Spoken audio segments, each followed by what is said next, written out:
you like the number of preseason games that since things that give you pause or any pause? Um, I mean, a little bit of both. I like the preseason. I like the opportunity to go out and compete 4 times. Um, I like the opportunity, especially now that we've changed the cut uh, date, so that a lot of these young guys can get out and get a lot of playing time in the fourth game as well. Obviously, as a coach, you're always concerned about injuries, especially when you see some of the injuries going on around the league.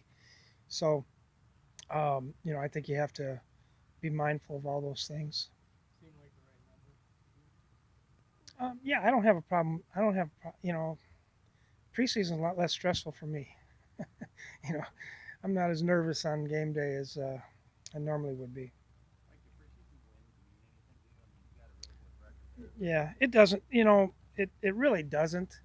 Um, I do think, you know, it's good to win. Any if we're playing tiddlywinks, I think it's good to win.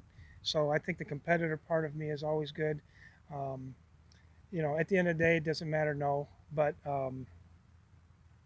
I think the competitive nature of your team, and especially if you got a young team, getting used to winning, I think that's good. So I mean, we don't go. I know, I know what the record is, but we don't really go out of our way to win. But I like to win. Yeah. Mike, with Latavius, are you waiting on medical clearance only, or is there something you want to see with your own eyes out here before you certainly give him another go? It's pretty much the medical. Yeah. I mean, he's getting more and more every day, so it won't be too much longer. What do you think is the toughest transition for a running back when learning a new offense? Is it the protections? Is that what it comes to? Are you speaking with Latavius Yeah, in general?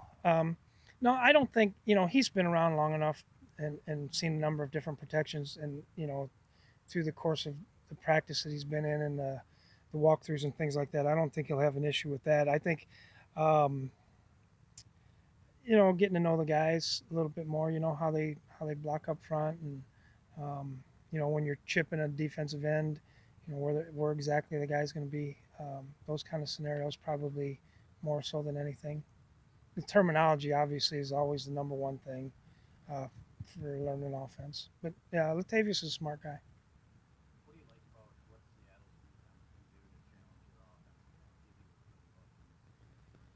Well, it's going to be, number one, I always like playing somewhere that is in the preseason on the road that is, it's going to be loud. Um, it's more like a true in season game atmosphere. So I think that'll be good. Obviously, the Seahawks defense is very good. They got guys up front that can rush. They got corners that can play man to man, safety out in the middle of the field that can go, and linebackers that can run. So it'll be good for us. Mike, when you have a team like that in the second game, does that affect at all how you move guys if you take more advantage of playing a team like that to give more time to your starters? We may, but um, and I haven't told the coaches yet what I'm going to do for the game. But I do think that um, it's going to give us a chance to evaluate a lot of guys as well, um, and so you can kind of see them against better players. So we may get some of the younger guys in there a little bit earlier, but at the end of the day, we still have to try to continue to get ready for the regular season. How about with how the first team offense performed in the first game? Does that have an effect on what you want to see out of them Yes, defensively? yes, yeah, definitely. I'd like to see them do better. Or will their playing time kind of be predicated on can they go down and score, or will it Possibly, be I just need to see a lot more?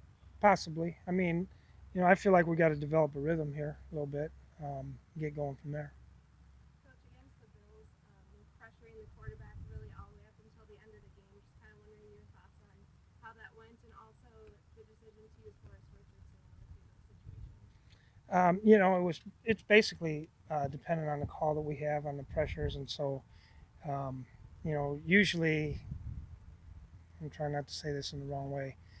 Um, when we start game planning, I'll have pressures for certain guys and things like that. But right now, it's just the base stuff that we put in.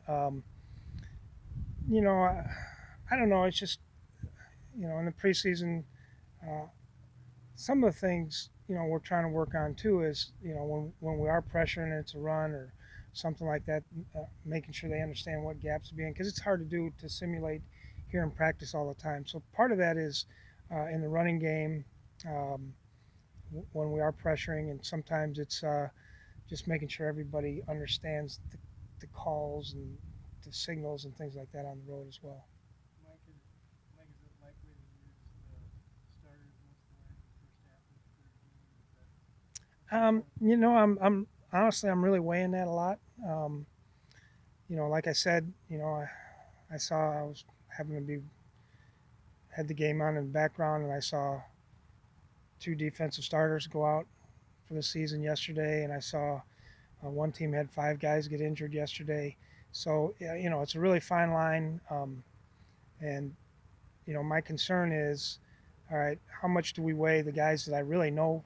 I got a pretty good idea if they can play, of getting them in there and just playing to play, and the backfire to that is really, um, are they going to be in shape for the September 11th? So that's something that I'm contemplating right now. Mike, with a guy like Latavius that you haven't had, he's had a track record in the league. Does that kind of put him in that group of guys that you don't play? Well, I need to see him. It's not. I think anytime you have a new guy come in, you need to see him play some. So. How far down the road are you in terms of figuring out how you want to use the interior offensive line for Easton, Elfline, Berger? I'm getting close. Getting close. I mean, I think this week will be a good telltale of some of the things we're trying to do.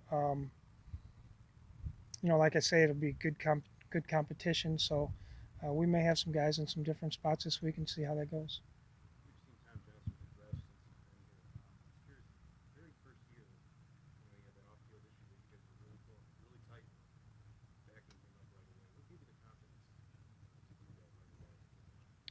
Well, the biggest thing is I thought he was right. I mean, I didn't think he was wrong in what happened, and so that was that. I'm I'm going to try to stick by these guys. If they're wrong, they're wrong. If they're right, then I'm going to try to stick by them. So, but Tom has been a really good success story in the fact that he played in the World League, he played in Canada, he'd been cut by a couple teams, and I think part of that shows not only that Andre's done a nice job teaching him and coaching him, but sometimes when guys get in the right systems, things click. I know he wishes probably, it would have clicked earlier for him in his career, but he's been a good find for us, and we're lucky we have him. Couple more for Zim. Nope. Okay, I'll take it.